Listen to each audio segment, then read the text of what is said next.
আসসালামু আলাইকুম। আমি স্বপন চৌধুরী স্টকহোম সুইডেন থেকে বলছি। যথাবিহিত সেই ইরান ইসরায়েলের যুদ্ধের ব্যাপারে লেটেস্ট খবরগুলো আমি দিয়ে থাকি। আজকে 18 তারিখ। আপনারা যখন দেখছেন তখন বাংলাদেশের সময় রাত 10টা, সুইডেনের সময় সন্ধে 6টা, তেল আবিবের সময় সন্ধে 7টা এবং তেহরানের সময় সন্ধে 7:30। আজকের সারাদিন এবং গতকালকে রাতের কিছু ঘটনা নিয়েই আমি এখন কথা বলবো। আপনারা অনেকে হয়তো খবর পেয়ে গেছেন যে ইসরায়েল এই গত 24 ঘন্টার মধ্যে বেশ কয়েকটা বড় বড় আক্রমণ করেছে।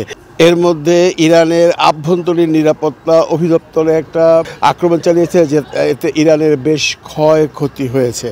এছাড়া তেল আবিব শহরের একটি অভিজাত এলাকা, যেমনটি আমাদের বাংলাদেশের গুলশান বনানী বলা হয়, তেমনই একটা অভিজাত এলাকা ডিস্ট্রিক্ট 3।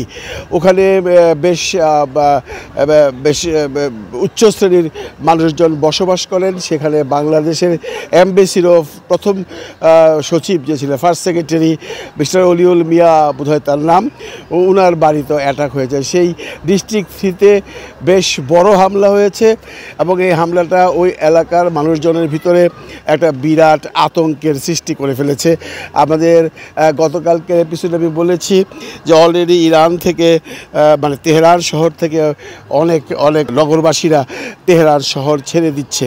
আরেকটা বড় ঘটনা ঘটেছে, সেটা হলো তেহরানের ভিতরে ইসরায়েলের মোসাদের একটি গোপন ঘাঁটি ইরান উদ্ধার করতে পেরেছে। মানে তেহরান শহরে বসে এই ইসরায়েলি বিপ্লবী মোসাদিরা ওখানে ড্রোন বানাতো এবং ওখানে বসেই তারা সমস্ত খবরাখবর নিত। এরকম একটা খবর আজকে এসছে এবং ইরানের গোয়েন্দা সংস্থা সেই বাড়িটিকে দখল করেছে এবং তাদেরকে অ্যারেস্ট করেছে এবং বিভিন্ন রকমের সরঞ্জামাদি সহ ড্রোন আবিষ্কারের, ড্রোন নির্মাণের বিভিন্ন রকম সরঞ্জামাদি সহ অন্যান্য ডিভাইস সহ তাদেরকে অ্যারেস্ট করেছে। এতে করে ইরান একটু ঘাবড়িয়ে গেছে যে তার দেশে বসেই এগুলো হচ্ছে এবং খবর পাওয়া গেছে এগুলো নাকি বেশ কিছুদিন যাবৎ হচ্ছে।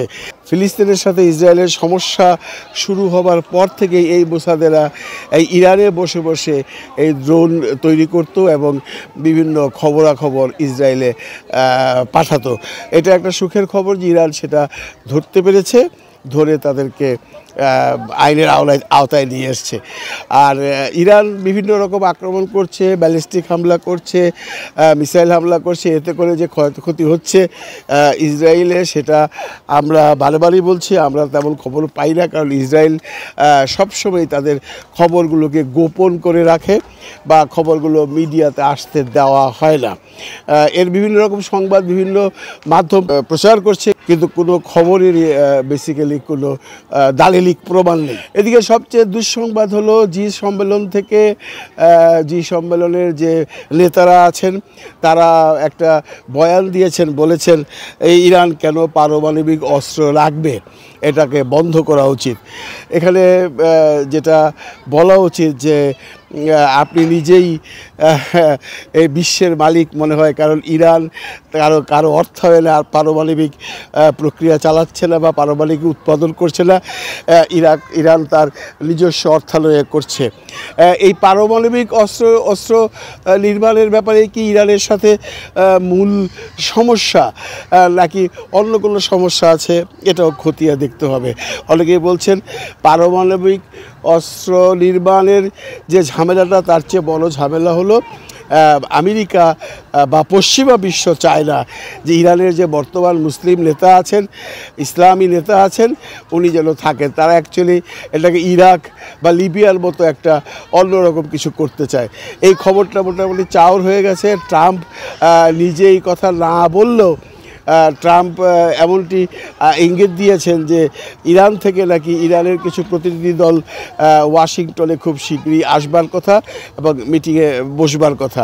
সত্য মিথ্যা জানি না, এই মিটিং হবে কিনা, আর মিটিং হলে এখানে রেজাল্ট কী হবে। কারণ আমেরিকা শুধুই চায় ইরান যেন পারমাণবিক অস্ত্র কারখানাগুলো বন্ধ করে দেয়, যেটা ইরান কখনই হয়তো বা করতে চাইবে না। যুদ্ধের আকার এত ব্যাপক হয়ে যাচ্ছে যে রাশিয়া থেকে তার পররাষ্ট্র মন্ত্রণালয় বলে দিয়েছে আমরা বিশ্বযুদ্ধ থেকে কয়েক মাইল দূরে আছি।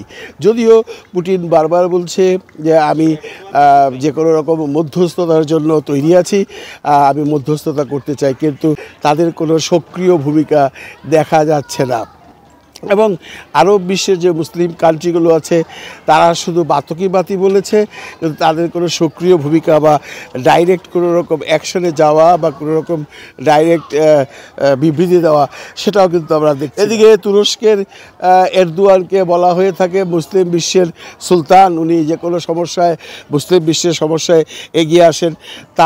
তার অ্যাক্টিভিটিজের উপরেও মুসলিম বিশ্বের অন্যান্য নেতারা খুব একটা খুশি নন, কারণ এরদোয়ান সাহেব একদম নীরব ভূমিকা পালন করছেন, উনি এমন কোনো ভূমিকা নিচ্ছেন না। অবশ্য এখানে বলে রাখা ভালো, এরদোয়ান এতদিন যে সমস্ত বিচার আচার মুসলিম বিশ্ব নিয়ে করেছেন সেগুলো মুসলিমদের সাথে মুসলিমদের ছিল, কিন্তু আমেরিকার সাথে সে কোনো রকম সমস্যায় যাবে বলে মনে হয় না। এরদোয়ানের ভূমিকা নিয়েও মুসলিম বিশ্বের একটা মোটামুটি সন্দেহ আছে যে উনি কেন এরকম নীরব ভূমিকা পালন করছেন, উনি কেন একটা বলিষ্ঠ ভূমিকা নিচ্ছেন না এই যুদ্ধের ব্যাপারে। কারণ এই যুদ্ধ দিন দিন এমন আকার ধারণ করছে যেটাকে বলাই যায় বিশ্বযুদ্ধের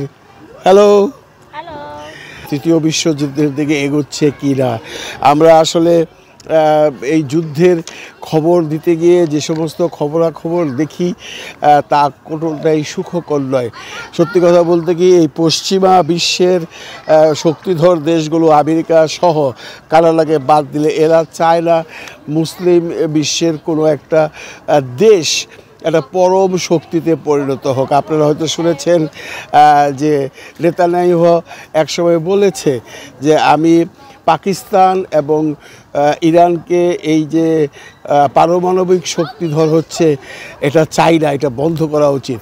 নেতানিয়াহু কিন্তু ভারতের ব্যাপারে কোনো কথা বলেননি, উনি পাকিস্তান এবং ইরানের ব্যাপারে কথা বলেছেন। আসলে